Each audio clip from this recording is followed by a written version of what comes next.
En tant que voyageur, l'année dernière, j'ai fait le choix, au regard du Covid et des inquiétudes que ma femme et moi on pouvait avoir, de réserver une villa. Et donc, on a réservé sur Airbnb, ou en équivalent, je me souviens plus. On était paumés au fin fond de la Pampa dans le sud de la France. C'était très cool. Bon, il y avait beaucoup de mouches et de moustiques.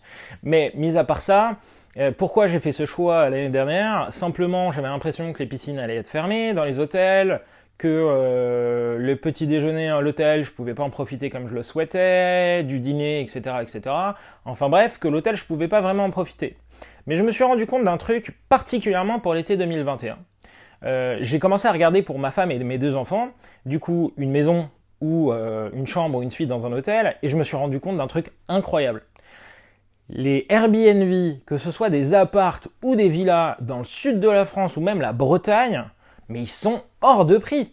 Hors de prix. Et on a zéro service.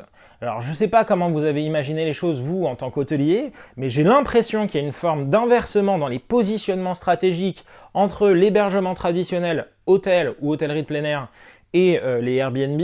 Mais on dirait que les Airbnb sont bien plus chers maintenant que les hôtels, alors que les services ne sont pas les mêmes.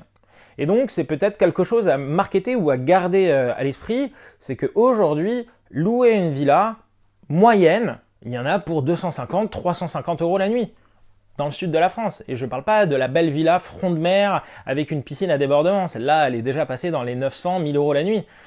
Et ce qui paraît impensable aujourd'hui. Et il y a une vraie carte à jouer, je pense, pour les hôtels, pour reséduire ces voyageurs qui commencent à fuir en tant que famille des hôtels, parce qu'ils semblent ne pas y trouver leur compte, en proposant justement des services qui répondent à leurs besoins et dans des prix tout à fait raisonnables et dans les budgets des familles. Tips du jour.